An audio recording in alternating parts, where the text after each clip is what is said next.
Guys, are we live? Seems like it. Jake, we have a lot to unpack today. First of all, how was your weekend?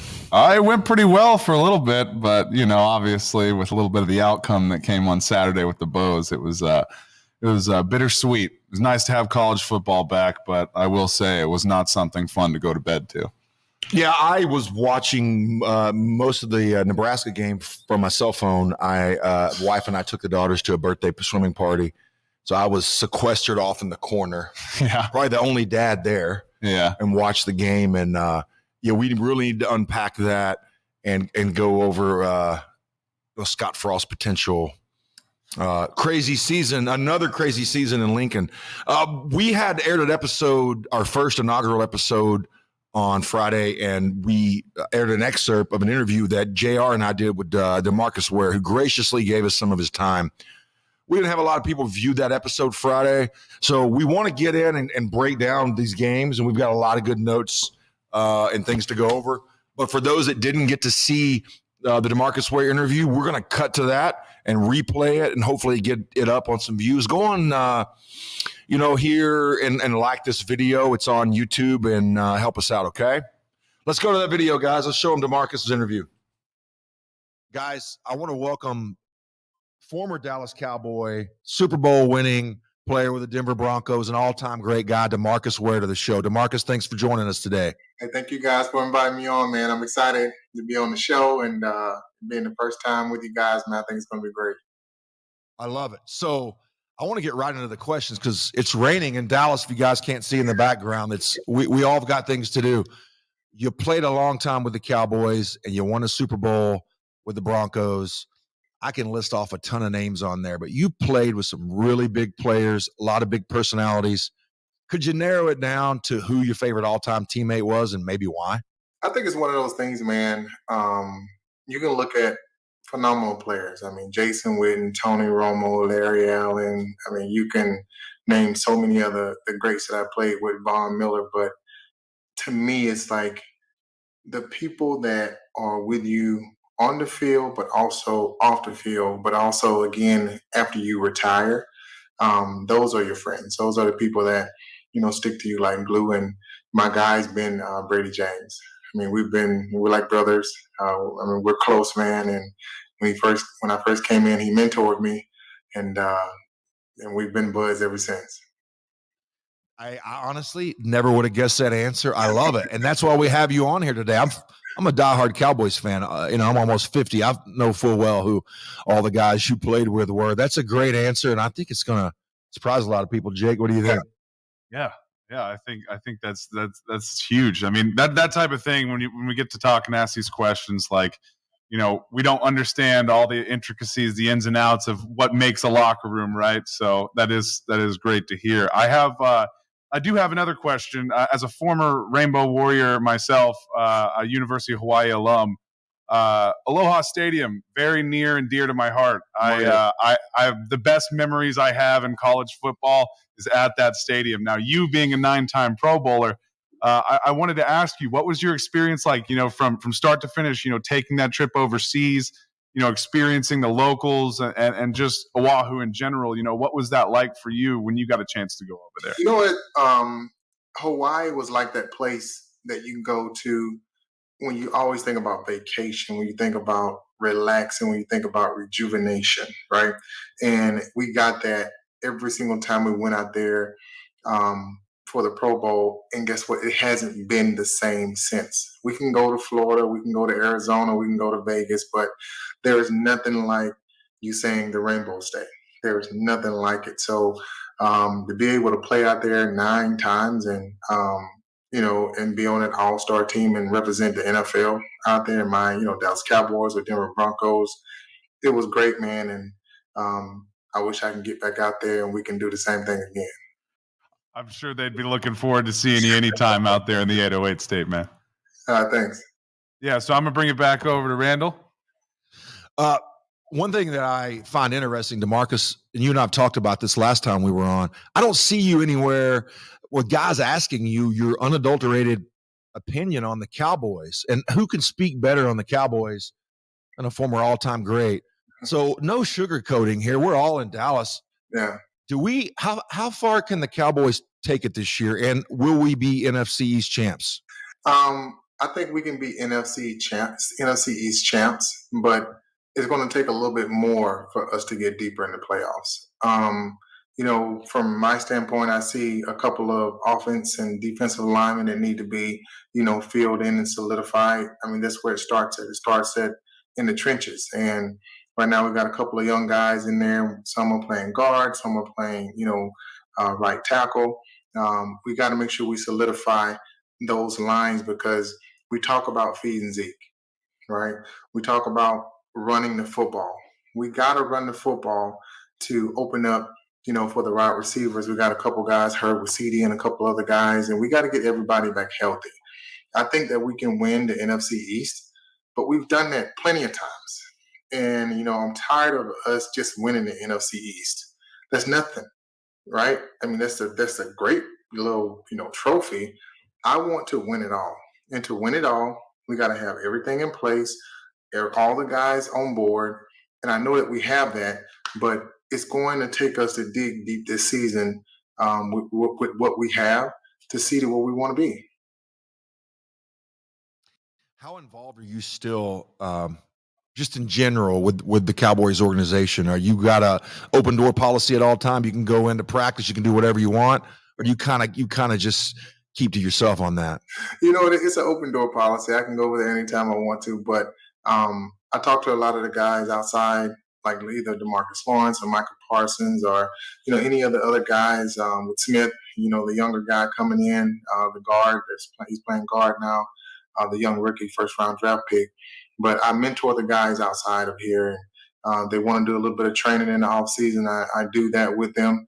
And then I go over there and just keep tabs on them. It's making sure they're doing what they need to do. But it's an open door policy with the Dallas Cowboys. Jerry Jones always treats us right in the Jones family. So it's great to, be able to go in there and still have a staple in that organization.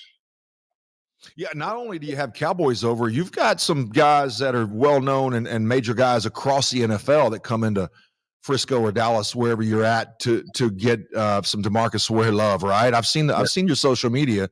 There's some big guys coming in town. Yeah, a couple of the guys that, that usually come in during the off season. It was fun to do some stuff with Myles Garrett, Von Miller. He comes by, just to name a few. A lot of the pass rushers. We had a pass rush summit where Aaron Donald has come by, just to name a few guys. But it's really cool to have those guys in-house training, but learning film, the mentality, where they can, heighten their toolbox, add more into their toolbox for the season. But then who are they for their team? Are they that leader, or are they a guy that's just going to sit back? And to me, I feel like I create those leaders when they leave from me, and they go and impact their teams like they couldn't. I love it. Jake, you got another one you want to ask him? Yeah. Okay. So now I understand you're the elite of the elite. You were an 11th pick overall. Even in college, you had tremendous accolades. You were a success story all the way through. But kind of switching gears on that, I still feel like you have a lot of advice to give on the underdog. And for someone in my situation, I'm climbing. I'm climbing at the chomping at the bit, trying to get the next opportunity. And, whether it be with the new leagues, the CFL, XFL, USFL, everything like that that's going on, I wanted to ask you, what advice would you give to that undrafted free agent, that guy trying to make it out of the mud doing something? What would you tell him trying to transition into that higher league, that higher level of thinking, that higher play? I think that, like you were saying, like the underdog, the guy that's trying to get to that next level, don't give up on your identity. Because sometimes you will get the door closed on you more than not, and you start trying to change things. You start trying to change, okay, I need to be faster, I need to be stronger, I need to be, a certain guy. You're already at the right place. But the doors that open up for you, make sure you utilize all of those things, whatever it might be, because you can maybe shoot one thing to the side, and that's your opportunity to get you to that next level to where you need to be. I mean, I started off as an underdog. I was a wide receiver, about 185 pounds when I got a scholarship at Troy, and the rest is history. I grew 3 inches and I gained 60 pounds, but I've always been considered the underdog. Starting at outside linebacker, actually starting at defensive end, soaking wet 195 pounds at Troy, and then all of a sudden moving to a whole nother position with the Dallas Cowboys. There was still skepticism of, can he play? So you're going to get that no matter if you're a first-round draft pick or coming from a small school, you're going to get that. But for me, don't change your identity, and you keep that dog. The underdog always have that bite. You can smile all day. I can smile all day. I can see it in you. But it's one of those things that where when it's time to shine, nobody's going to outshine you, because you know what it feels like to be in the dark. You know what it feels like. And when that light, you get just a little glimmer of that light, you're going to take more advantage of it than any of those other guys. I appreciate that. That sounds like some amazing advice. Yeah, I like when he speaks on the dog inside you, because I actually lived down in that Auburn, Alabama, Fort Benning area back in the day. And most people don't realize Auburn University, because it's unique, it's actually in the town of the same name. You don't have that a lot. And so if you know the true story behind DeMarcus, he went to high school there. They didn't want him, right? He's too little. So he goes up the road. And so for those that are watching going, DeMarcus has never been an underdog, I encourage you to find out the beginning, the genesis of his story. Guy's always been an underdog since day one. So I love what you said. Always, man. I mean, I worked in a chicken coop. I sold Cokes at Auburn University when they didn't want me. I saw the kids, go across the field and get those scholarships, and being able to play for a team that I wanted to play for. But I got one opportunity, which was at Troy University, and they just went to Division I. And they said to DeMarcus, I know you play wide receiver, but we're going to put you at defensive end. And I'm like, what? Defensive end? And I started playing down there, and I got crushed for 2 years. I got one opportunity when one guy got hurt, and I got into Nebraska game, and I had about 2 sacks. And they said, let him play against UAB. And I played against somebody my size. And that's when I had about 14 tackles, 4 sacks, and about 6 tackles for a loss in that game. And the rest is history. They said, leave him out there. We don't care his size, but we know that his bite, just like you just talked about, his bite is bigger than any one of these other guys, and he's going to get the job done. I love that story. And you had a pretty good teammate that went on the other end, right? Went on to have a pretty good NFL career. And I'm so surprised that more people don't know that story around. When I went, it was called Troy State. when you went, it was choice. It's Troy now. Did you have another question for him? Yeah, we're getting close to our 15 minutes. I did. I was curious because I've been seeing some things, especially on. I'll switch back over to the Cowboys real quick. I was seeing some things. Obviously, injury is something we're trying to get out of moving into the regular season. But on a positive note, what are you most excited for the Cowboys this year? Like what's jumping out at you that's worth talking about? Micah Parsons, just saying. Yeah. I mean, Micah Parsons, I'm always excited to see that guy play, but it's one of those things where, as a leader, and you have 90 new guys come in, how are they going to gel together? I mean, I saw the first game, I saw the second game, third game, but I'm talking about that first preseason game and on from there. How are they going to battle in that Coliseum that they call, Jerryland over there? That's what I want to see in that third and fourth quarter. I want to see that grit that they get in the OTAs and the minicamp. I want to see them actually bring that out as a team, offense and defensively, and just go out there and ball. That's what I'm excited for. I know that they can ball because I see it. So yeah, they got the guys. Oh, they got the guys. It's not just the names; they got the guys. I just want to see them go out there and ball and beat people. Yeah. And I mean, once they click, it's over with. Oh, yeah. I'm right there with you. I'm a firm believer in the Cowboys. I want them to succeed. I always look at them as America's team, so it's really frustrating from time to time. High expectations, no doubt. This year, I'm going to keep the expectations high because I believe in the Cowboys. I do too. I'm an avid fan. Listen, I know I played for the Dallas Cowboys and did some great things there, but now I am a fan. So just as mad as you get, I get too, because I also have some insight on the guys, on where they are, their mentalities, why they're not doing what they're doing. And I'm looking at them like, y'all better win this football game. I have that same feeling. I believe it. Yeah, absolutely. Yeah, I have that same feeling. I'm of the generation that the Cowboys won the majority of their Super Bowls when I was still back in high school. And that's the worst thing that can happen to a guy, right? Because you set the tone for me when I'm 18 that we're just going to win every year. And then there's been no Super Bowls since then. But I'll end it kind of on this from my end. I follow you on social media, and I've been a fan of yours for years. I know what kind of guy you are. You're steeped in your faith. You are a dog, like you said. Everyone knows it. But you're not a complainer. So I'll do the complaining. Yeah. Absolutely slap in the face, blown away. We talked about it. When I looked at that Hall of Fame potential list when it first came out, whether I'm a Cowboy fan or not, most people will agree you were the brightest shining star on that whole list. I mean, look at the sack total, 138.5. Look at all the things you did. As somebody who is so competitive, right? What I say on your behalf as a fan, some other guy may counter with it, but you, what are the initial thoughts that go through? Because I know there are people in your ear telling you like you're in no matter what. I'm blown away. A lot of people told me that DeMarcus, you're in, and to be honest with you, I didn't believe it.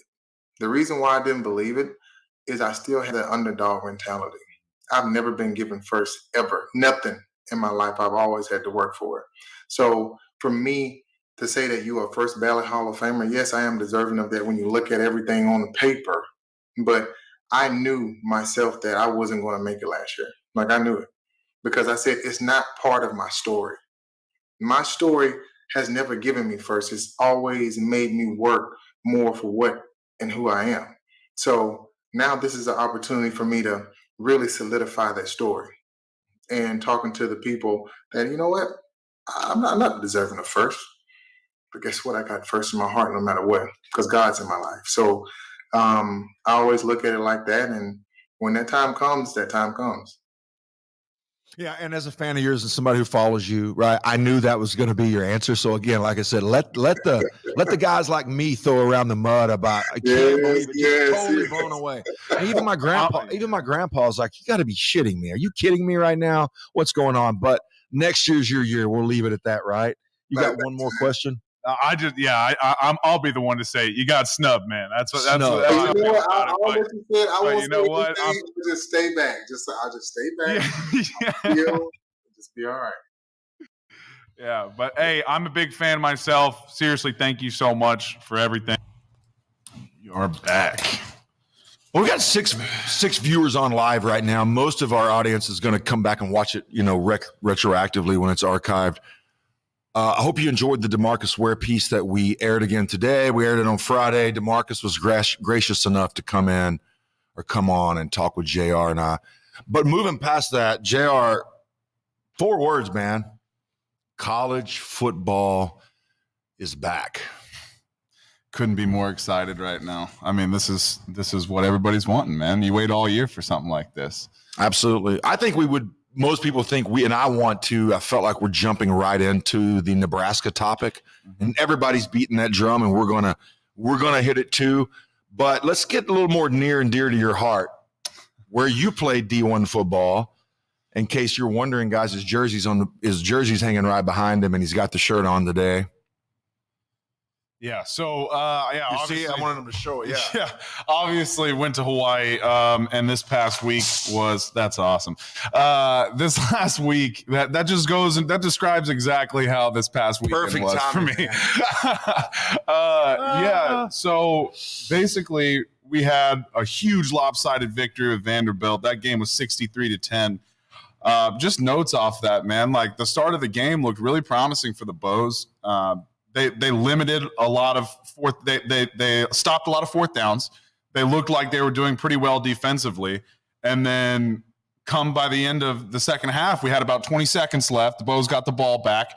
They only allowed 14 points. It was 14-10. And fumbled the football, scoop and score for a touchdown. You want to talk about a drive killer and just taking the air out of somebody's tires?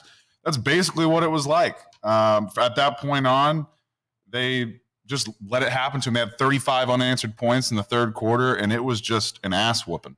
And so I started watching early, and I knew you would fill me in, right? I thought it would be fairly competitive. Didn't Hawaii go down and strike first? Right. Yeah. Right. So I saw someone tweeted, how can you let an SEC team, if you're an SEC team, how can you allow Hawaii? First of all, it's Vanderbilt. It's Vanderbilt. But I knew, you and I talked before the game, and you're like, hey, Hawaii's, got some improvements to make. I don't really know the outcome of this game. Now we know. And I mean, what does their schedule and conference schedule look like for the rest of the year? You think they're going to do anything? Yeah, they have. They're going to have some serious competition. Like I said, though, this is a team that is completely rebuilding right now. This is the biggest rebuild phase they've had in years. A lot of issues with the portal, obviously, with Todd Graham leaving the program. It's affected them tremendously. Moving forward, they have to clean it up a lot. I mean, we have some serious areas. There were people dropping balls. There were obvious turnovers, things like that. But luckily, they're in the Mountain West Conference, so they're not going to be playing SEC schools every week. Non-conference games are a bit different, but yeah, they're going to have to step up if they're going to try and fill the shoes that they've been doing for years. I mean, in the past few years, they've been known to make it to bowl games. They've been doing well, having positive records and things like that. And for a Hawaii team with a travel schedule like they do, it's very difficult. So, I'm looking forward to Timmy Chang kind of taking the reins, but they're also trying to figure things out offensively, like what their identity is. I know, he said on camera, the second that they define what their offense is, someone's going to have a game plan against it. I agree, but also, we got to have bread and butter. You got to have that thing that makes that go. And right now, I think they're still trying to figure out exactly what their identity is. But I will say there was a bit of a diamond in the rough, a shining star, if you will. The funny thing about COVID is you have guys in there that are still playing football. Extended careers, right? There's no longer just the 5th year. There's the 6th year. And then if you were injured at some point, there's even a possibility for a 7th year, which is crazy. I still have guys that were playing on Saturday that I played side by side with when I was there. And I've been out of college 3 years. So there's a cat by the name of Ilm Manning. We have a clip up here that we wanted to pull, and he's the starting left tackle, and I played with him for 2 years. He was one of the only true freshmen in all of FBS, one of 4. We had 2 that year that was starting on an FBS school, and this kid's extremely talented, man. You're going to look, I truly believe you're going to end up seeing him in the NFL next year. I don't know exactly how high he'll go, if he'll be drafted or undrafted free agent, but He's out there in the game dogging on these SEC This is his sixth ends. year, right? Right. So he's 24, 25 years old. He would be 22, 23, right around. I don't know if we're going to get that clip. If we do, we'll come back to it. He said, when I looked down the sidelines, they had the case of, oh, man, here we go again. And that's bad when you're a losing team because you expect. That's how it was for the majority of the game, which love to see it. Yeah.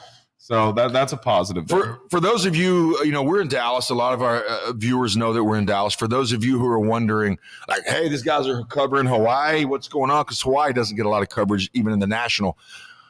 Man, you got to go with what you know. Absolutely. Our guy played for Hawaii. Absolutely. So before anybody messages me and was like, why I'm covering Hawaii, whatever, we're all in with Hawaii now. We're going to monitor them all season long. Oh, yeah. Keep JR happy. I know you're not satisfied with that, but let's see how the season evolves with those guys, and maybe you can get some of your old teammates on, including your guy there you were talking about. Oh, yeah. We got to get into, obviously, Nebraska. Yeah. Northwestern. I believe before kickoff, a buddy of mine texted me and said Nebraska was minus 450 on the money line. And for those of you that know what that means, like, Nebraska should have won this game. Yeah, they went out of their way to lose this game. We're going into his fifth season, and he's Scott Frost, a son of Nebraska, a former national championship winning quarterback for Nebraska. So all roads led back to Lincoln for him. I believe when he got hired, the governor proclaimed September 1st as Scott Frost Day. Man, the permafrost is melting rapidly. Oh, yeah. It's bad. Yeah. He is 34-37 in his tenure there, right? More losses than wins. He's lost 7 in a row. They are 5-21. 5 wins, 21 losses, and 1 score game. Have you ever heard a stat like that? No, no. And I do know that the fans and everything love him over there, or else he wouldn't be given so much opportunity already. I mean, we've talked about, Scott Frost being on the hot seat. I think they did love him. Yeah. Initially. It makes sense. Right. Yeah, exactly. And for good reason too, with what he brought over at UCF, and a lot of expectation. And it's got to be high, especially for a program like Nebraska. But, inaugural season went 4-8, worst by any head coach in like 50 years over at Nebraska. And that says a lot. And that kind of sets the tone moving forward. We have to see some productivity going down the line. And this game was extremely frustrating to watch. I did take Northwestern on this. I just had a feeling, but at the same time, Nebraska went out of their way to lose this game. Their play calling wasn't great. There were some really big key turnovers, and you just can't have a collapse like that. That onside kick.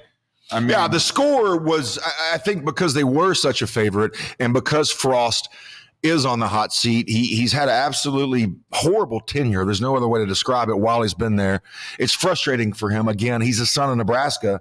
So when you're that heavy of a favorite, right, you're in the third quarter. I think we said there's 9 minutes left. He's only up 11. I think he feels like I've got to win this game big or lose it. I'm in the same boat, because if you lose a close game like that to a team who won 3 games all of last year and you're the heavy favorite, the fan base is going to cannibalize you anyway. Right. But they never scored again after that. That was a huge swing and ended on transfer. Casey Thompson transferred Texas and Nebraska, and his interception late in the game sealed their fate. And they go back with their tail between their legs. I can imagine there was a lot of wealthy Cornhusker alum that traveled to Dublin. Oh, yeah. Long flight home, man. Long, expensive flight home. What have we done? I think the only thing that may help Scott out, if you look at their schedule, they're about to go on a 4-game home schedule, 4 consecutive games at home. But I believe that third or fourth game at home is OU. And we don't know what OU is going to bring to the table this year with a mass exodus of the coaching staff and their old quarterback. But Venables is in there, and you can bet they're going to come in. They're going to play hard. They're going to play tough. Nebraska's going to be in trouble. Yeah, that's my point. Like, on paper, everybody wants to see an OU Nebraska game, right? Because of the rich history of both the programs. But in the current state of Nebraska, you have to look at, well, right now, anyone who knows sports is going to be like, without OU even playing a game, we're like, oh yeah, we're going to take the Sooners here. So I'm very interested to see. He does have 2 games coming up that are going to be a lot easier, but at the same time, they're not given. So he's got the North Dakota game coming up. That's a must win. The Georgia Tech game must win. And then you're going into OU in regular season. So I hope the best for them, but they've got to pick things up. Their secondary was getting exposed out there. So, we've got to see what happens. We'll see how he adapts and overcomes this loss, because like you said, this was a huge flight home. Long flight home. Lots to think about. You're pondering all these things. You're like, shoulda, coulda, woulda. Casey Thompson, I thought, was fairly spectacular to begin the game. He left Texas. He wanted a chance to go to Nebraska and be the permanent full-time guy. I think he had 355 yards passing. Threw 2 picks, though, and I believe he had a fumble. But the glaring thing to me, negative 18 yards rushing. So I don't know.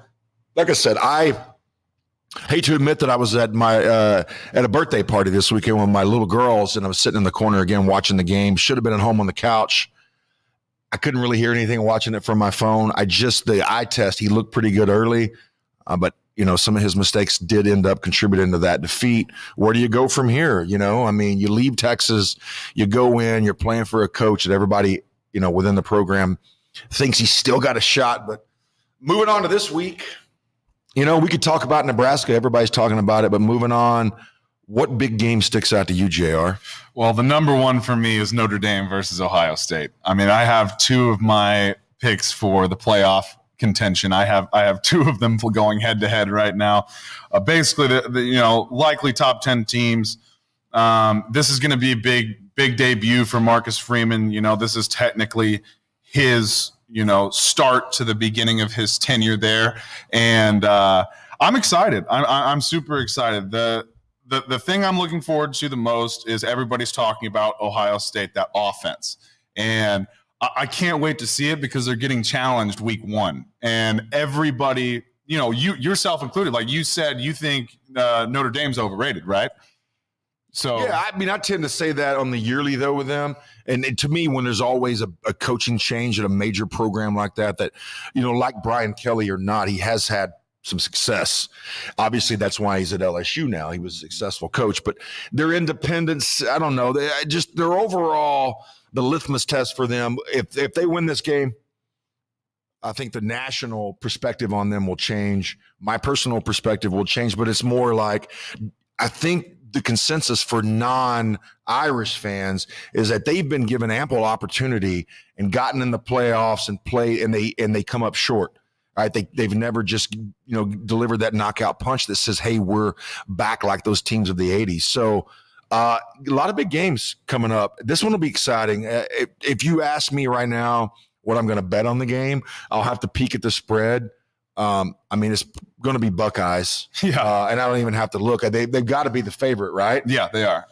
I'll be going for Ohio State for sure. Yeah. Matter of fact, while we're here, we're live, so we can do this, right? Right. We're live. Let's see what the spread will be. While I'm looking that up, tell me again. There's something to be said too with the argument with Notre Dame as far as their schedule, because they're basically allowed, as being independent, you're allowed to mix in and put in who you can in the schedule. So it's obviously they're not having to go against the same type of SEC caliber opponents week after week, like Alabama or Georgia. Those are really, really tough schedules. So I understand what you mean on the overrated end, but at the same time, they win this game, man, they're in discussion. Yeah, they are in discussion, but can they win the game? I knew they were over a 2-touchdown underdog. It's 17.5 points. Jeez. So if you're feeling really froggy, and we use Caesars Sportsbook, if you're feeling really froggy and you think that Notre Dame is not overrated and they're going to go in a transition year and play a really good program, you could put a lot of money on them on the money line, plus 550 to win, right? If you know about gambling, you put some money down on that. The risk benefit, you could make a lot of money. obviously Vegas doesn't feel that they're going to step up and do anything. So just depends, it depends on turnovers, right? If they can get some big turnovers against Ohio State, they'll be fine, right? I mean, they were 11-2 last year. They lost in the Fiesta Bowl, 37-35 to Okie State. Brian Kelly leaves. He's at LSU. We'll see what happens. I'm going to put my money on Ohio State. Nice. What's the other big game that you have? Man, I'm looking forward to the Oregon-Georgia game. We're talking SEC versus Pac-12. This is an exciting matchup for me because, Oregon was a top-tier Pac-12 team last year, and a lot of times the Pac-12 gets shit on, especially when it comes to a conference like the SEC. But, there's some good hype around Oregon. It's going to be played on a neutral field, kind of. It's still going to be, in Atlanta. Having lived in Georgia before during my Army tenure days, I can tell you that this is indeed a home game. Yeah, absolutely right. As far as Oregon's going to travel well, right? Right. I'm sure the Nike plane is going to be fired up, and there's going to be a lot of people en route. Oregon's ranked 11th. Georgia's 3rd. Man, it's tough to repeat in college football, right? Right. Unless you're. It's tough to get back there, every year. Obviously, not everyone can be on Bama's level. Georgia's tried, and they won last year. They've had great success. They're well coached. The program is run correctly, but again, coming back and trying to repeat, man, it's going to be rough. And we need to get some college coaches coming in on our live here. And for those few people that are watching, at top of the hour, we will have RJ Ochoa, who is the main guy, the point guy over at Blogging with the Boys, which is powered by SB Nation. He's done some content with us before. He's got some really good opinions and are strong opinions, and always good inside intel on the Cowboys. So he's going to be coming on at 11. So if you're on now, you'll want to stick around for that. Something interesting too over the weekend. Obviously, it's a smaller game, but Florida State had a little tune-up game against Duquesne, and it is Duquesne, but we're 47-7 victory. It kind of gets me excited for this upcoming week against LSU. It's been a little while since we've had any super high expectation for Florida State, but they keep it up. The offense for me was super exciting, but the high point for me was their defense. An absolute shutout. So I'm super excited to see what they've got going on there too. I think college football is just going to be a little bit more broad maybe than last year. I think we're going to find a couple of teams that maybe might just fit in that, might be dark horses, but I think we're leaving it. I want some room for optimism this upcoming season for sure. Yeah, I'm excited. It's like every year we get to start anew and it's fresh. And I know all these teams, the coaching staff, implore their guys, hey, we can go out and do things this year. Let's put it all together. And then ultimately at the end of the year, it's Bama and the same old band members playing, that night that show. It's the same teams every year. We need some new blood. It's going to be good if there's a really good Pac-12 team. Right. If Texas can come back and be good, right? Those things are good for football. Oregon, USC, got a lot of stuff going on. Let me look at a couple things for Saturday's games that are coming up. A couple things that stuck out to me. Man, why is Oregon Georgia the 2:30 game? You know what I mean? Yeah. You know what I mean? Yeah. Like I still got to be playing with my kids up until 2:30 on Saturday. We've got Notre Dame, Ohio State's the late game.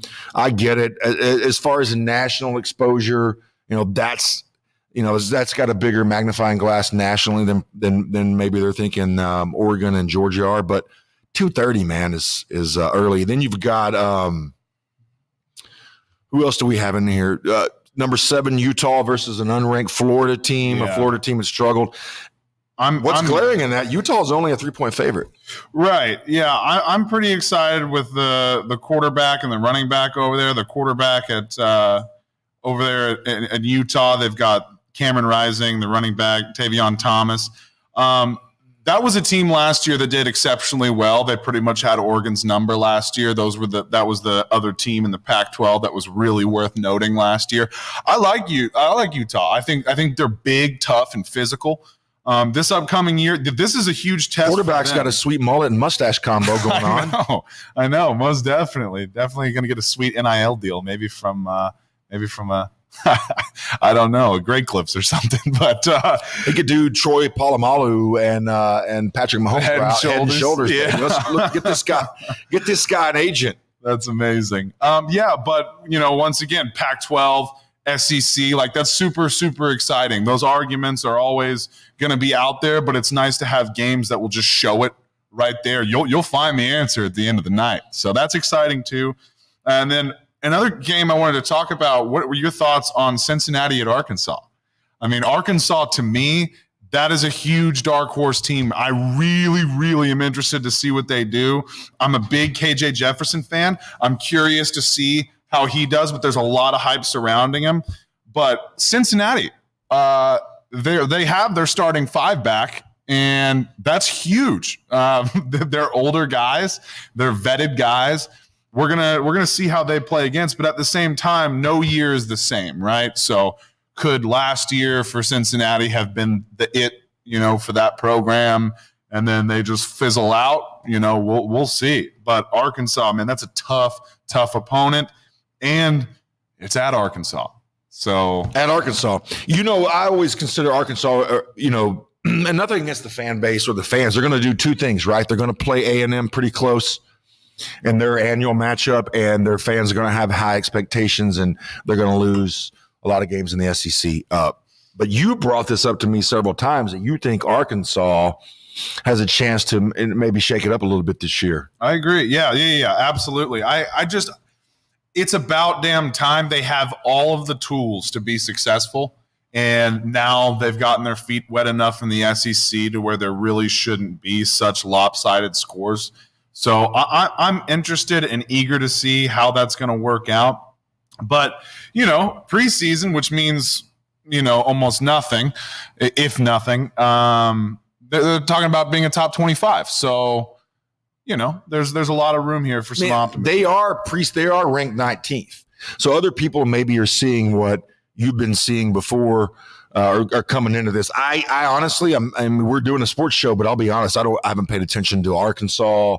I haven't really, thought about till you brought up, because usually I'm thinking, okay, it's the same old. They're going to be a middling, mediocre team.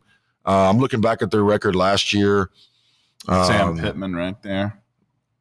I was recruited by that guy right there at Arkansas for a while. Hey, I love, everybody wants to root for this guy, right? He's a cool cat. I've heard him on Pardon My Take. Uh-huh. I think the kids really like him. He got promoted. He was there forever. Kids like him. They want to play for a guy like that. And I think that's why you saw some results with them last year. They were 9-4 overall, 4-4 in conference.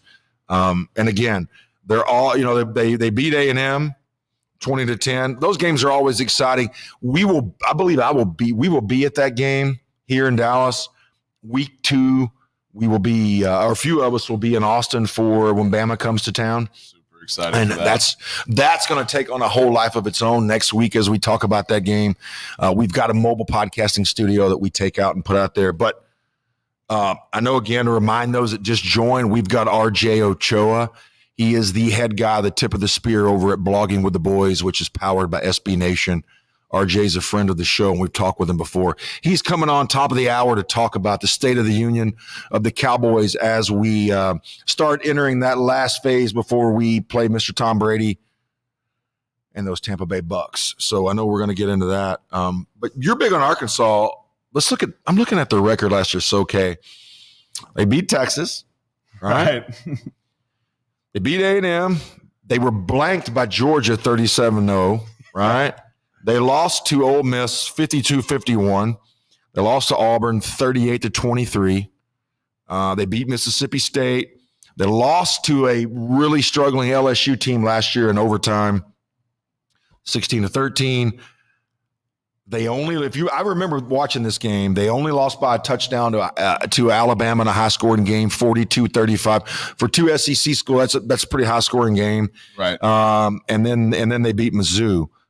They won in the Outback Bowl. They beat Penn State. Yeah. And I'm guessing that a lot of people, including you, are really, thinking they're going to take that bowl win momentum into the season. I think they have a running back by committee thing going on over there. Am I right on that? Yeah, they've got the Ryan Montgomery and Corey Kiner. Yeah. Kiner. Yeah. Yeah. They're a mid-tier SEC school, and they'll win some games, they'll lose some games. The better teams end up either smacking the shit out of them, or they'll run a close game with Alabama. And so if you're a fan of Arkansas, you're expecting them to take that next step into this upcoming season. So that's what I look forward to when I say, I'm a fan of Arkansas. I see what they're doing. Let's just put it this way. It's in terms of the SEC schedule, I have more faith in Arkansas than I would for a team like Mizzou.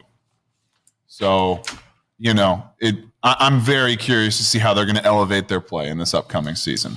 Yeah, well, let's look at their schedule. We're looking at like regional, games that we can go to, that teams that are not that far removed from the DFW area where we're located, which that would include OU. Norman's not that far. Austin, College Station, Baton Rouge, in the big picture of things, is really not extremely far. So Arkansas seems, and I've been to Fayetteville, I've been to the campus before.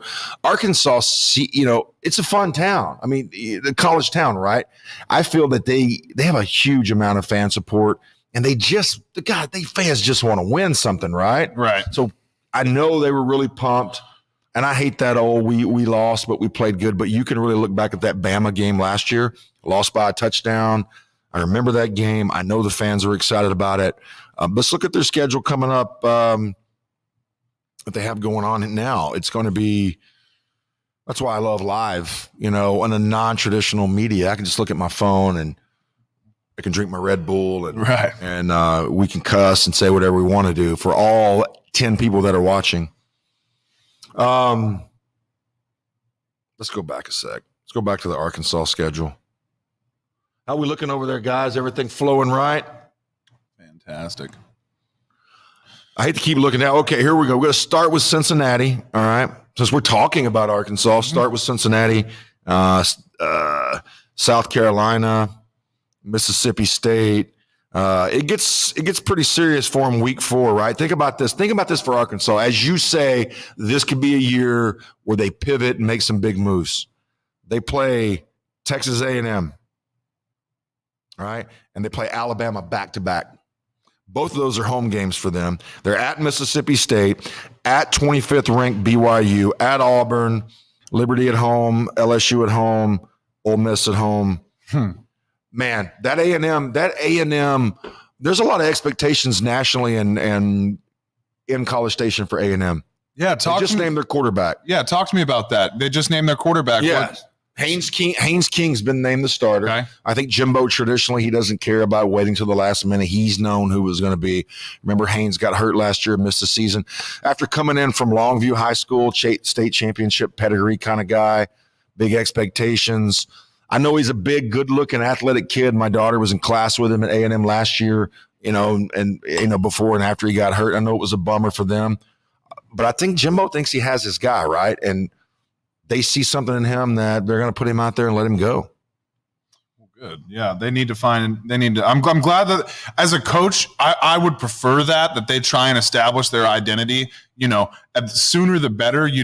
I just feel like, especially in a locker room setting in college, it's better to have that stuff out there in the open so that there's transparency, especially between players, especially between coaches, because you have to start somewhere. You have to start building trust in your guys around you and not leave it up to speculation or outside media coming in and talking, well, coach is saying this or coach is saying that brings problems. And some coaches still do that. I mean, we're, even at the highest level, we're still trying to figure out, who's going to play who, like that quarterback situation going on over the Steelers. It's like it happens at all levels of football, but it's nice to get that pre-established going into week 1. I think that's huge for Texas. Yeah, I mean, he released the info a little bit late. I think he's a tension guy.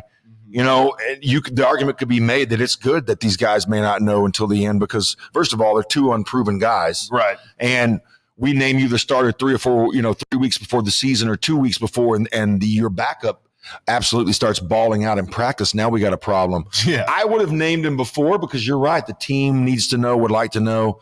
but maybe it's literally was just that close. Yeah.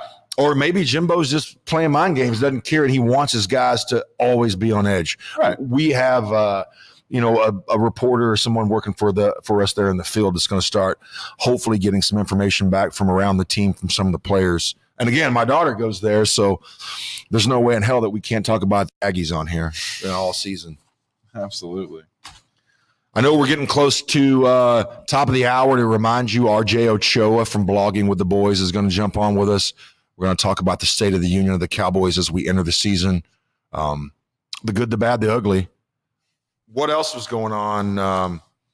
We talked about sending someone or going to the Allen High School versus John Bosco of California. They flew into Texas and played a huge game out here in Allen, an $80 million stadium. Obviously, those of us that live in the area know Allen. One of our producers, Isaac's from Allen. We hear about Allen all the time. They've won a lot of games. I think they're rebuilding now. But speak on what we talked about in this arms race, and people constantly want to know who's the best. Who are the best high school players, Texas or California? Maybe we've come up a little short in the last couple big marquee Texas games, high school games. Yeah, it's tough when people say, when they're advocating for Texas, and I'm a big Midwest guy. I think or South, like football, everybody loves it here. We should be the best. But John Bosco shut down Allen 52-14. And this is the second year that we have had a huge lopsided victory from a California powerhouse coming in and playing a Texas one. Last year we had Mater Dei. They beat Duncanville 45-3. Another California team comes in town, yeah. So it's not like they're going to get many other opportunities. They won't get another one this year. So that when you're talking about who's the best, well, sad to say it right now, California looking pretty good. Well, yeah, and it's safe to say probably we were speaking before with Isaac. I think Allen comes in ranked number 7.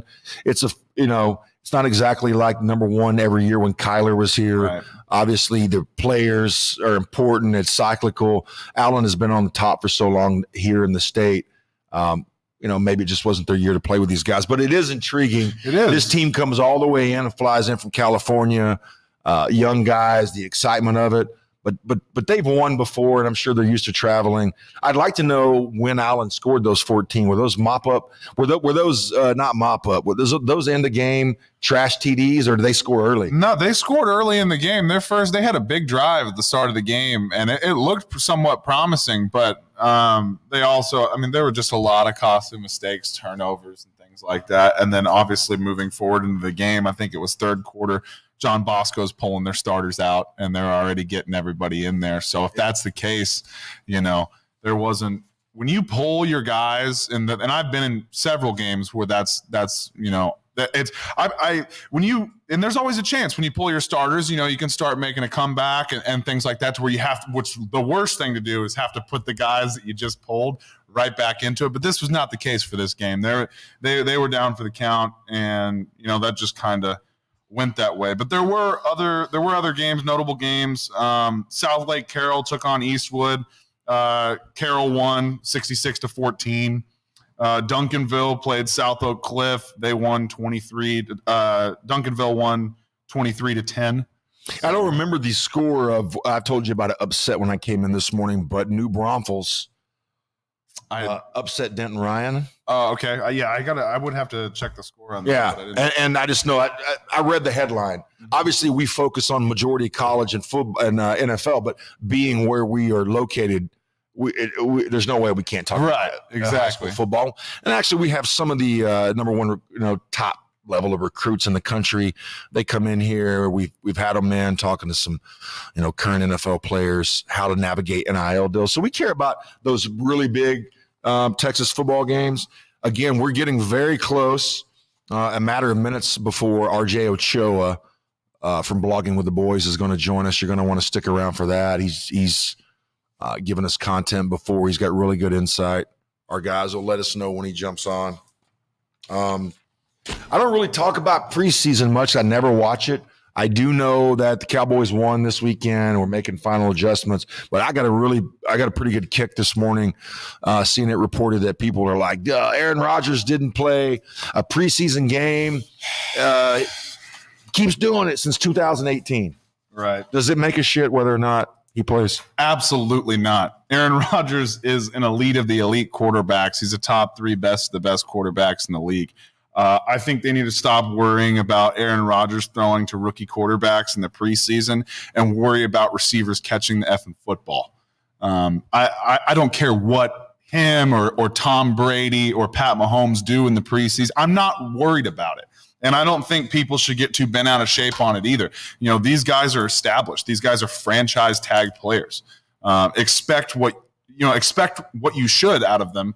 But when we're talking about preseason, man, lay off. Let these boys develop, man. They've got a team that they've got to worry about getting the locker room together. People are still making 53-man roster cuts. I'm not worried about Aaron Rodgers making a team. I'm not worried about him making plays. I'm worried about him winning the Super Bowl. And when we have talks about that, why are we talking about getting new guys in there for reps? Let the guys who are in debate, let them play it out. Aaron's not in the debate. The only debate is if he's the GOAT or not. So yeah, he's not. But I mean, he's not. The other guy under scrutiny that most people, he just got ranked, and we're going to hit this segment up after we talk to RJ. But Brady's having to get up there and talk about his personal life while he was gone, which from the outside looking in, GOAT or not, it does seem a little odd that he left training camp for a period of time. But I think the coaching staff, I'm sure there's been conversations there. He knows what he's doing. I don't think they're worried. I wouldn't be. Yeah. I mean, this is the same guy who retired, this past season. I have an opinion on why he's been gone. I've heard it lobbed around, but yeah, it's something personal. Maybe the big D, who knows? We could be completely wrong. Maybe he just wanted some time with his kids. Right. Regardless of whatever it is, like he said, he's a 45-year-old man. Life happens at some point. You're not going to be perfect with everything. I think we would still be not. We would not be authentic if we didn't say that the timing is. Timing is very sucky for the other part of the team, right? Yeah, the other members of the team. Yeah, it's a tough. It's tough, especially when you're getting to the end of preseason and everything like that. But he's also. Tom Brady's the best. Okay, if Tom Brady wants to do this, I'm going to let him do it. It didn't seem like internally that it was as big of a deal as what the media is making it out to be. Yeah. And all I care about is what's happening in that locker room. If the coaching staff and the players are like, "Hey, man, go take care of your business," then cool with me. But if the players and the coaches are on strike and they're like, "Man, Tom's not handling his business. There's issues here, here, and here," well, then we can reconvene and circle back to it. But we're talking about preseason games on snaps that essentially just don't matter. Yeah, as a Cowboys fan, I hope that lack of snaps by the GOAT and other people really work well for us. Not yet. Really work well for us when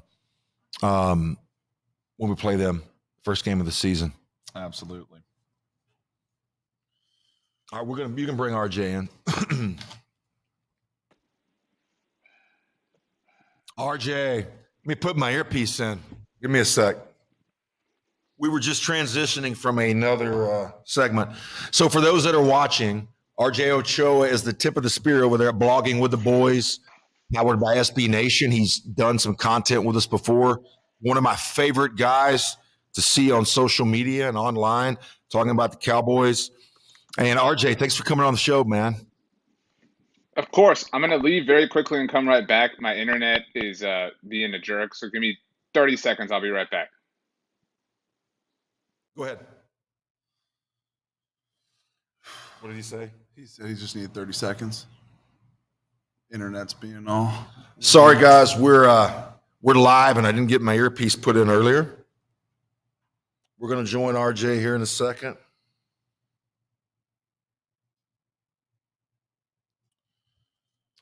We have 5 people watching. I'm going to guess that I'm married to one of them.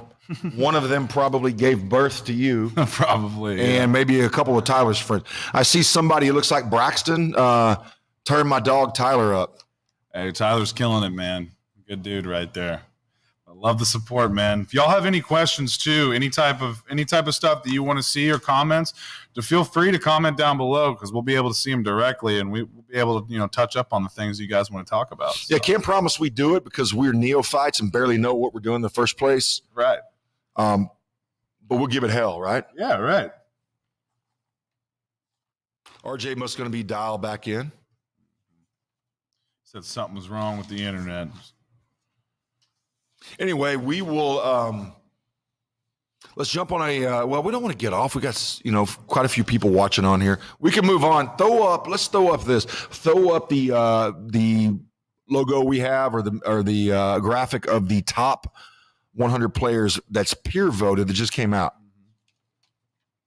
You know what? Hit the brakes on that, guys. RJ's back on. Throw me on there with Hey, you get it working out? Yeah, my internet has just been a jerk. It was a deal for a show I did earlier today, and I did a bunch of stuff, but I've got the duct tape and antenna all like in the right spot, for just a little bit here. So we'll see. I might have to go outside and hope it doesn't rain or something. It's been an interesting morning. Hey, hey man, we appreciate you going through the motion. For those of you that are just joining us again, this is RJ Ochoa. I introduce him like I do it. I don't know if he prefers it, but he's the tip of the spear over at Blogging with the Boys. You can check out their website. They're powered by SB Nation. They're part of that family. RJ is one of my favorite content guys on Cowboys news, and I keep up with a lot of things through him. RJ, you hadn't met Jake yet, but Jake's riding shotgun over here, and I know he and I both had a couple questions that we wanted to ask. I'm going to lead out with, it's no secret in the Mike McCarthy era, it seems that a lack of discipline we're leading the league in penalties since he came on, and you've got your finger on the pulse and you got, people's ear. Are you seeing anything or hearing anything that you think that we are actually going to get better and not lead the league in penalties this year? Well, obviously the first preseason game was disappointing and kind of, picked at that old wound. I wouldn't say old wound, to your point, it's just kind of a fresh wound. And so it's, there's a lot of people who blame officiating, who think that, the commissioner's office has it out for the Cowboys. And so they're going to be penalized no matter what. I mean, I think that, you mentioned Mike McCarthy. I think this is not a Dan Quinn problem, but Dan Quinn coaches an aggressive defense. And when you're an aggressive defense, you play in a way that is somewhat conducive to inciting penalties and things like that. And so I think this is just kind of like you have to live with the pros and cons of this. That isn't to say rather that you should be okay with leading the league in penalties, because it'd be one thing if we sat here and we debated and we talked about, man, that's such a ticky-tack holding call, or that really isn't pass interference. The things that they're getting called for are things like offsides, things like, not necessarily 12 men on the field, but more controllable penalties. And I think about one of the more disappointing parts about the way last season ended wasn't just the failure to get the snap off and things like that. It was the doubling down on that, how the Cowboys were clearly wrong as far as the mechanical sense of that is concerned, handing the official the ball. We've seen other players, Larry Fitzgerald's kind of the most famous one, that delivers the ball to the official. And the Cowboys said, no, this is how we've practiced it. This is exactly how we've done it. We're prepared for this. We were clearly practicing that incorrectly this entire time. I mean, so there's been no real admission that they are incorrect in some of those ways. And so that's maybe where I think I'm the most concerned, is they might be too stubborn to acknowledge that they're actually wrong on some of these things. And if they are, I think it will unfortunately lead to some of these, more silly penalties like offsides and whatnot. It's funny that you bring that up. I was in the gym a couple weeks ago in downtown Dallas, and the local sports anchor, I won't say who was in there, he was with his trainer, and I overheard him saying that scenario is a scenario that Romo was known for working on those end-of-game scenarios tirelessly. He was big time involved in doing that, wanted everybody on. And the guy said, frankly, they must not be doing that now. And I walked off, and it's kind of in line with what you said. I know Jake had a couple good questions that he wanted to ask. What's going on, man? This is J.R. Hensley over here. Nice to meet you, RJ. Likewise.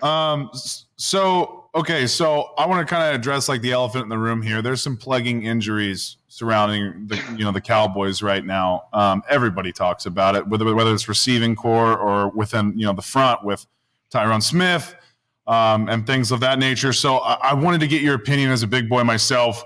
What are we thinking moving forward with the offensive line here? I know, I know they're talking about moving Zach Martin from the right to the left if need be. We have a rookie in here, Matt Waletzko, that we drafted and we brought him in from North Dakota, but we're also, I don't know if you've seen like the Micah Parsons tweet or anything like that with Andrew Whitworth, but it raises some concerns, right? Like, where are we at right now? Are we really at the point where we're making those phone calls and we're begging guys who were Super Bowl champs who are retired or whatever? Are we at that point, or is a guy like Matt Waletzko going to be able to step in, or is he just too light in the ass to start this season? What are your thoughts on that? Like, where are we at? I mean, this has been the thing. Like, this has been the concern. The Cowboys cut Lyle Collins to prove a point. Bob Sturm, one of the great people who covers sports, but certainly who covers the Cowboys, has written about this. That the Cowboys, it was an expensive point, and it's fine. Like, it's one thing if you want to cut Lyle Collins the way the Cowboys did. Okay, fine. It's your team, make your decisions. But it was not hedging that bet that was the mistake, and that's what's led the Cowboys to be where they are. This, I say this all the time, but like, this isn't me trying to be funny or silly or joke around. Their entire plan at tackle, which was a weak position from a depth standpoint already, was to cut Lyle Collins, and that was it. The only addition, and obviously you have undrafted free agents and things like that, but the only serious addition they made was the drafting of Matt Waletzko, who you mentioned, who they got only because they had that 5th-round pick from the brilliant Amari Cooper trade that they orchestrated. That was it. I mean, even if Matt Waletzko was an equivalent player to Lyle Collins, which he's not, and that's no offense to Waletzko, I mean, you would just be maintaining the status quo. They purposefully, consciously regressed at such an important position. And so that's where the mistake is. This Tyron thing was predictable from not a mile away. I mean, this was like, before you got in the car, you knew this was coming. It was the Buc-ee's that you stop at. It is going to be there, tried and true.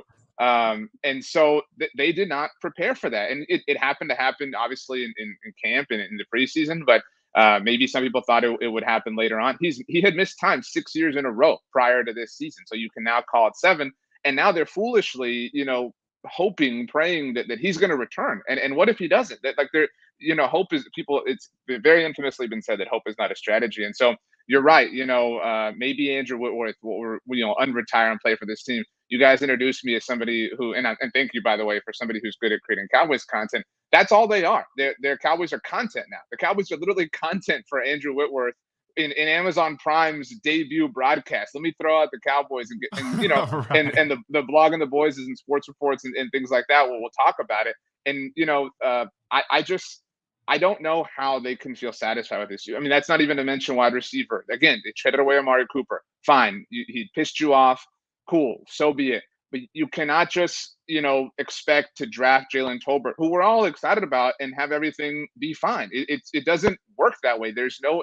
I loved the Anthony Barr signing, and we gave them their flowers because there's not a problem that exists there right now, right? If Micah Parsons is going to rush the passer, okay, great. You're, in that moment, weakened at your linebacker spot. Anthony Barr raises your floor. He's the insurance policy that you don't need quite yet. We've all bought an iPhone, right? And they're like, do you want the $200 Apple Care or whatever? And you're like, I don't need that. But the day you do need it and it's like $7 to replace your phone, you're like, thank God I bought this in the moment. They don't care. They don't buy any of these insurance policies. They just expect things to work themselves out because next man up. It's the same thing that led to the Chaz Green debacle in Atlanta 5 years ago. Granted, that was a different coaching staff.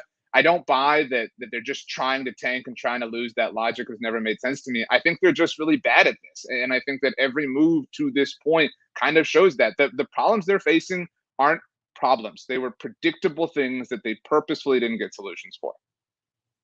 I got you. Yeah, I'm curious to see if outsourcing is going to solve some problems or not for the boys in this upcoming season. We obviously with all the money that they're spending, they should be able to have the guys in the locker room. But depth wise, you're absolutely right. So I'm very curious. What do you got? Yeah, it boggles me. I'm at almost 50. The Cowboys won, 2 of their Super Bowls when I was in my high school era and then when I was still young. So the expectations were high. Always, right? Every year we think we're going to do this, we're going to do that. To have such a powerful offense and have such a defense last year, it seems like we have good things happen every year. But when it comes to decisions like this, and I know you've been a pretty heavy critic of the front office decision, at times it looks like we're like the gang that couldn't shoot straight. Like everyone knows Tyron has not had injury-free seasons. He misses a lot of time. And yet here we are. We're having the same conversation. And so that leads into my next question with you. Zeke, I've heard your take on Zeke and Pollard. I know you're fairly big on Pollard. Over or under 1,000 yards for Zeke this year? I mean, look, that's the easiest over-under of all time because they're going to drag themselves to getting Zeke 1,000 yards. That's, like you ever have I wanted to hear you say it. Well, you ever have like a family friend who sells like, I don't know, like Girl Scout cookies, and they're like, dude, please, $100. Like, I need you. We're trying to get first place. We're trying to win that bike or whatever. And they're just like begging people to spend all that money. That's how they're going to be. Like, the season be damned, the success of the year be damned. Zeke squeaked out 1,000 yards last year, and they were so proud of it. It took obviously a 17th game on the schedule for that to happen. That's what matters. I mean, it's silly. They accomplished a lot of team records in that meaningless game in Philadelphia, and then they got bounced a week later in the game that actually mattered. And so this argument turns into, if you're pro Zeke, you're painted as somebody who believes he's still one of the most electrifying running backs in the NFL, or if you're anti Zeke, you're painted as somebody who thinks he's trash. The truth is obviously a little bit more in between those two things. He can be an effective player for you, but this idea that he's the 2016 version of himself that's going to be the most dynamic runner in the game is just false at this point. It's believing in a fairy tale because you want it to be true. And so you don't have to be an educated person. I'm not like a brilliant evaluator of talent, but you don't have to be somebody like that to understand that Tony Pollard is the more effective runner. Use them both. And they have said they were going to use them both, and they haven't. And I think the person who gets off scot-free on all that, we blame McCarthy, we blame Garrett, we blame Jerry, we blame Steven, some people blame Will McClay. Tony Pollard has been a running back on this team for 3 years. Kellen Moore has been the offensive coordinator for 3 years. We hear nothing except how innovative and visionary Kellen is. He's young. He's a millennial. He played NCAA on Xbox 360. He's got this. Yet he is the only common denominator for Tony Pollard's entire career with the Cowboys. Yeah, it's crazy. A lot of my friends are not. They're diehard fans. Their high school coaches constantly questioning more. But I love what you had to say on that part because I'm a Pollard. I like Pollard. Don't get me wrong. I'm hearing Zeke looks great, all that. I wish I was the 2016 version of myself as well. But if we can get him, let's just say that things go great, better than we anticipate. If he were to get 1,500 yards or something crazy, obviously we could go far with that. But I just don't feel with our offensive line woes and other things is going to happen. But I expect to see a lot of passes out of the backfield by Pollard, big plays. He's going to have to, they want to put the guy up that makes the most money, right? You feel that? That happens a lot in the league. Yeah, I mean, and I don't know that that's the driving force as much as it is that Zeke is their guy. I mean, Zeke is their face. The Cowboys moved from Valley Ranch to the Star, during Zeke's rookie year. Like he has been the face for this era, this generation. They have supported him both on the field and off the field, obviously, as chronicled in his fight against the NFL. Now that was 5 years ago. And so they just, they're the only. You think about you look at like quarterback contracts. Every quarterback contract's just kind of like a copy paste, up the numbers just a little bit. Every receiver contract, the market follows itself. Nobody has followed the Zeke contract. Nobody said that's it. That's the template. We got to take that. We got to copy that, et cetera, et cetera. They are out on an island on this idea, and they want to die on that hill. Zeke is their guy. They spent their highest draft resource and forever on him. They double down with a contract. And I mean, they're going to go down. It's their teams, their money. They're going to go down with that ship. And in one way, I kind of respect the like Frank Sinatra style of like, hey, this is my thing. I'm going to live and die with this. But on the other hand, it's so illogical and doesn't make sense. there were only I think there were 6 or 7,000 yard runners in the NFL last year. That's not because it's hard to run for 1,000 yards. It isn't like this sign of being a warrior. It's because nobody gives a running back that many carries because it's ineffective. I mean, you guys cover all sports for a living. Can you name a running back on the 49ers roster, or their entire depth chart? No, because they're just Right. rotating dudes in. It's a carousel. Right. They do not care awesome. about anybody being the face of it the way the Cowboys do. Good point. I know you got stuff going on, and we've got to move on. Final question. Yeah. Predict our record for the year. I mean, we just spent 12 minutes trashing them together. And, I'm a big fraud and hypocrite myself. This past weekend, I went and got my wife and son a CD Lamb jersey because, I love this team and want to see them have success. And that being said, I mean, as down on them as I am, they get to play the NFC East. They get 6 games there. It's hard to see them not winning, at least 4. They get to play the AFC South. I'm not, necessarily excited or a believer in that group. They get to play the Bears and the Lions. They get to play the Bengals, who, I know that happens early. I'm not super bullish on the Bengals myself.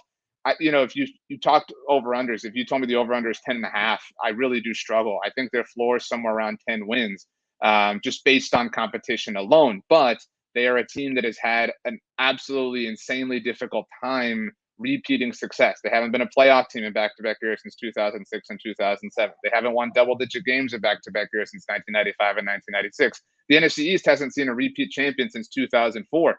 And none of those things have anything to do with this team, but the one common denominator with them is that they always find a way to, descend into the most chaotic chaos possible. I know that they will be relevant. I know they will be exciting and, mystifying. I know that when you're doing your Christmas shopping, they will be right in the mix. But I also believe at the very end, they'll kind of leave you frustrated and sad and ready to do it all over again in 2023.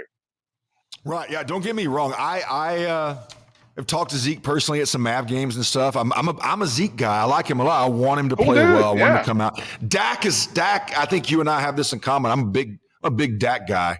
I like talking to him. I've seen him at some Mav games too. The guy, I believe, is the guy to help us, win a Super Bowl. But we're going to have to put some more pieces around him. And again, can't be the gang that couldn't shoot straight in the front office. I actually think we're going to do 12 wins this year.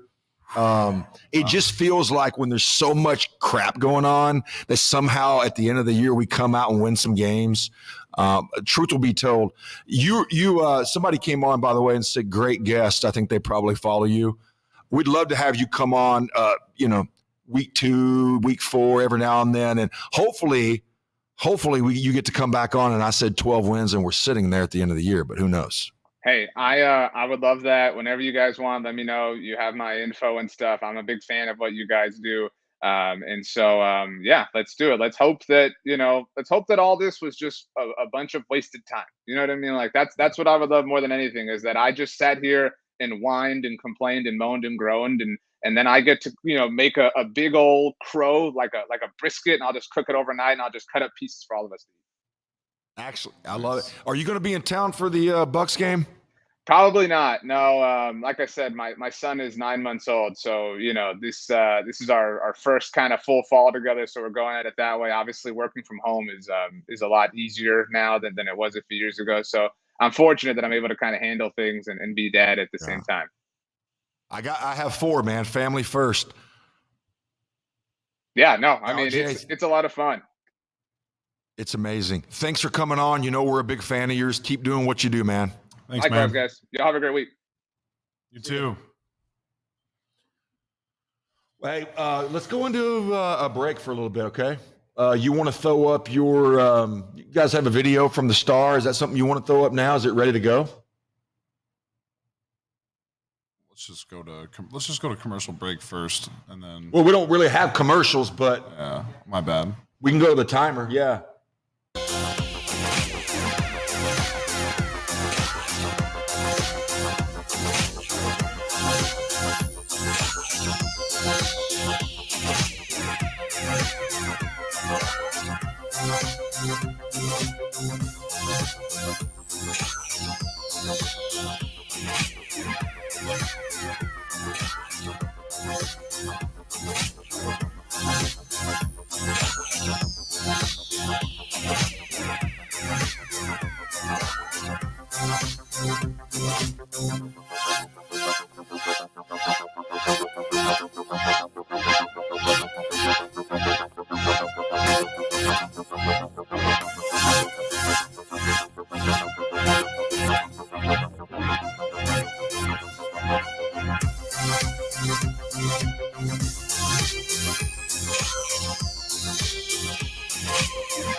Guys,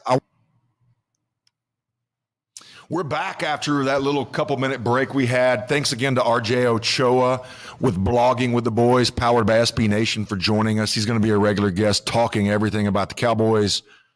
He's a great content creator. He's got a little chip on his shoulder right now against the Cowboys. He wants them to win. I can feel his passion for them. And we got a couple questions we want to jump into. John Thompson, which I believe is near and dear to your heart, your buddy. Yeah. Any sleeper players you're excited about for fantasy? And you have your fantasy draft tonight. Right. So is he in it? Is he trying to pick your brain right now? Yeah, no, he's not in it. And honestly, I don't want to get too in depth with my picks going into it because the guys I'm playing with, they'll play a little dirty. So, but I do have second pick. Don't tell me you're going to do Christian McCaffrey. No, see, okay, I'm not planning on it. I'm looking more into. I'm definitely going running back, first choice, first pick. Maybe Taylor, maybe Jonathan. Wait, Taylor, are you first or second pick? Second pick. Second pick. The guy in front of you is likely to want Taylor, you think? Maybe. Yeah, probably. So would you take Najee second? See, that's I before everything had come out with this injury report. I know it's minor, but yes, I was going to favor Najee. I really, really am excited for that guy, but also it's fantasy football, and the second that I hear somebody has a lingering injury or anything like that, no matter how minor, that may definitely affect my decision making up in this draft. So, what about you? Do you have anybody in mind, like who might be? Well, we have so much going on with with everything that we do here and then regular job outside for me, I've got a draft on the first is one of mine. And then the second one's, I think, a few days before the season kicks off. And I usually look at that fantasy football for you fantasy football diehards. You're gonna snicker at this, but I usually look at who I'm going to draft about 5 minutes before we go. It's online. We don't do it in person. We don't have the big event. It's online and it's just rapid. But I think I'm the 6th or 7th pick in one of them. It is what it is. I focus on that fantasy football stuff on Sundays.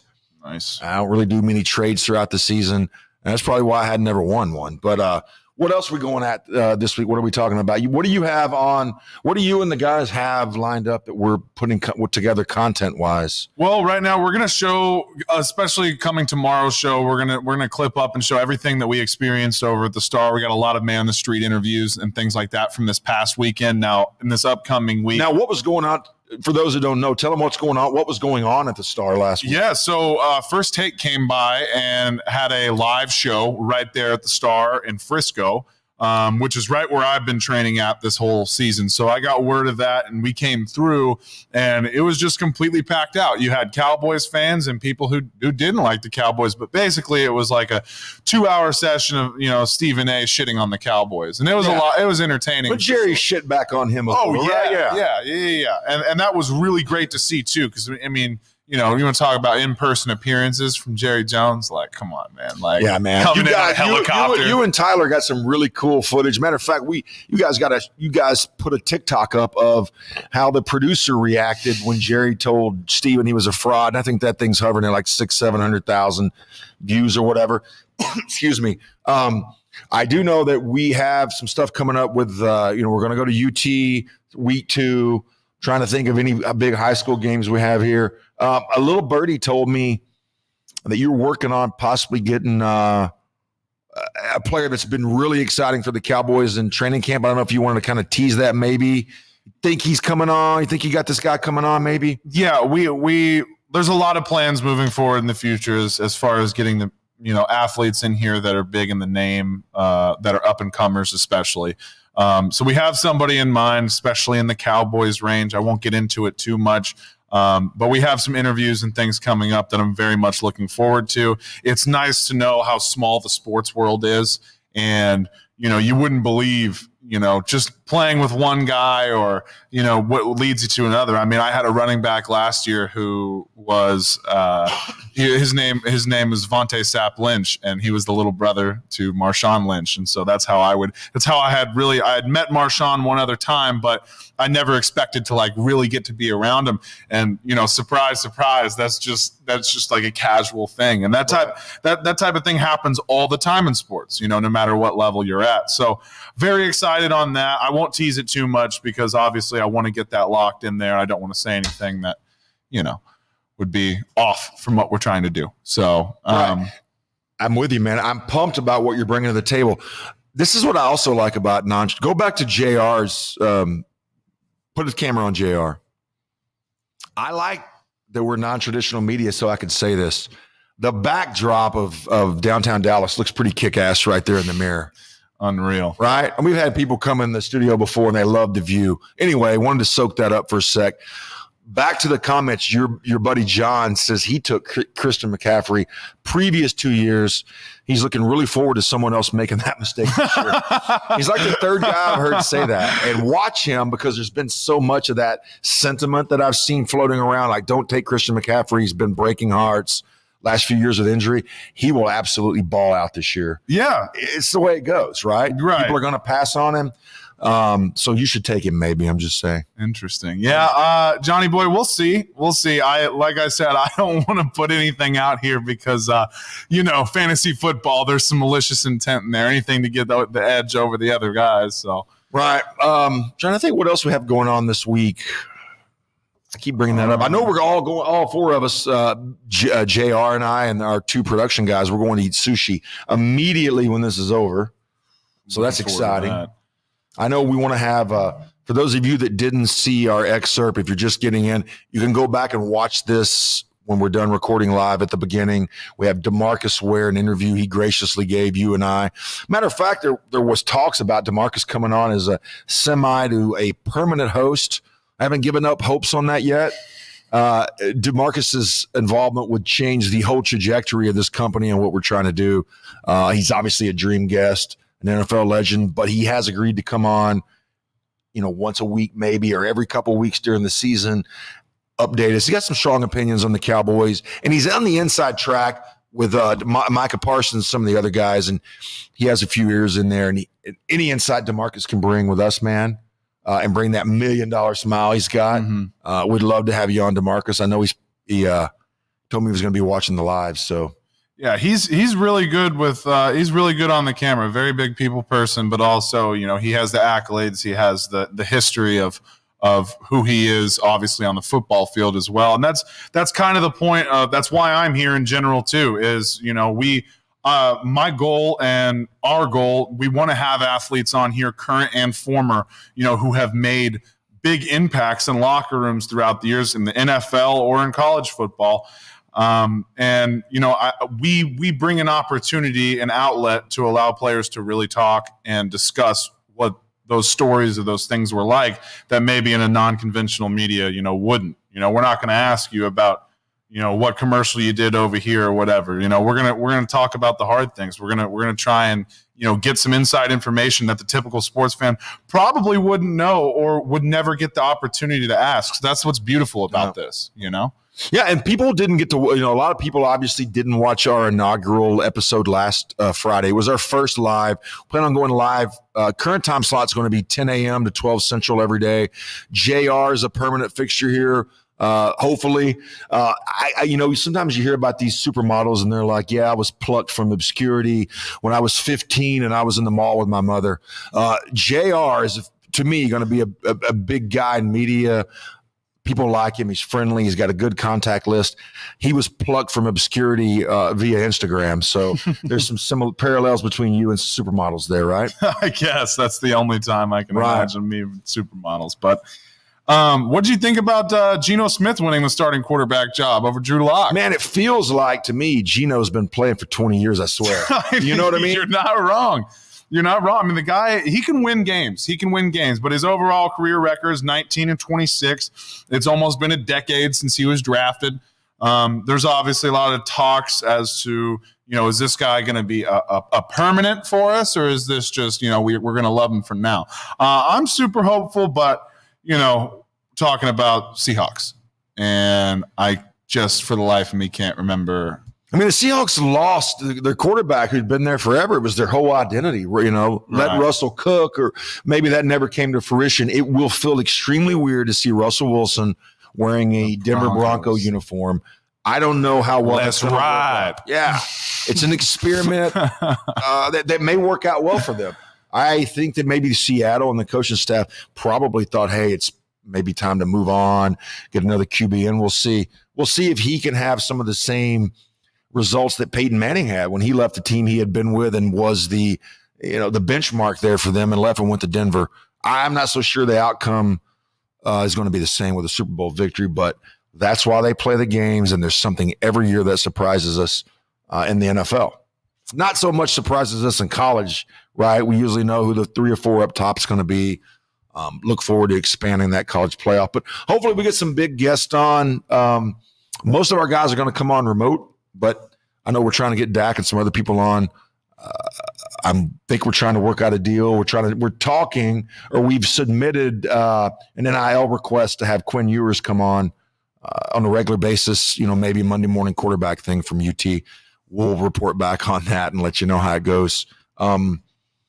We're at 20 minutes till the end of the show. Anything else that we do you want to talk about? What I thought was interesting news today was the Cowboys, everyone has to go to a 53-man roster by 3 p.m. Central tomorrow. I read this morning the Cowboys have released DiNucci. So they had 4 quarterbacks in there.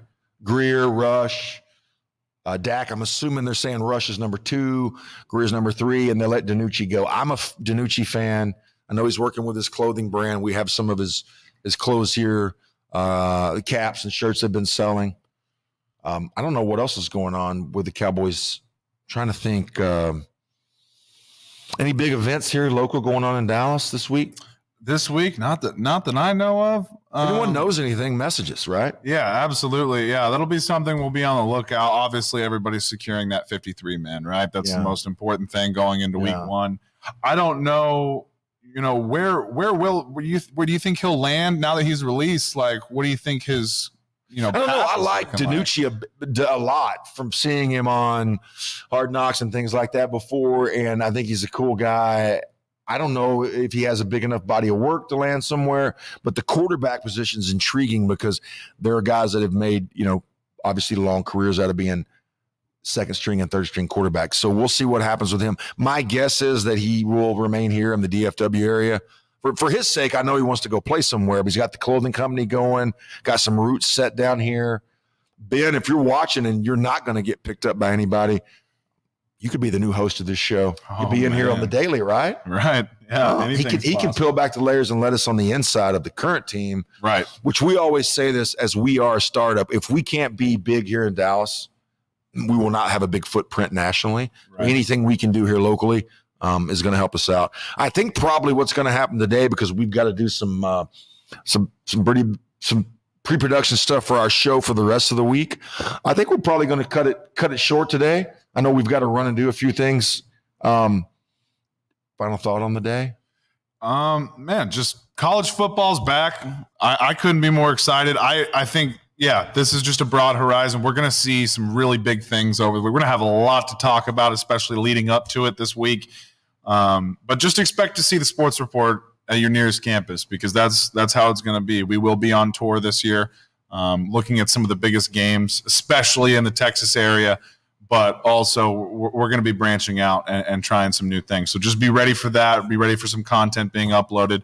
Obviously, we're going to be able to show some more man in the street. We want to show you what we're doing on different streams, or different outlets of media. TikTok's really big for us right now. So I would love, as we move forward into the show, we're going to start showing some clips of some of our previous work, as well as work that we're going to put into the show soon. So be expecting that. And we're excited, man. We're super excited. Startup company, the sky's the limit. We have a lot to go off of here. Yeah, and I wanted to say thanks again as we close here. Thanks, RJ Ochoa, blogging with the boys. Always glad to have you on, man. Love your content, love your stuff. But I think that is it for today. We will see you again tomorrow at 10 a.m. Central Time.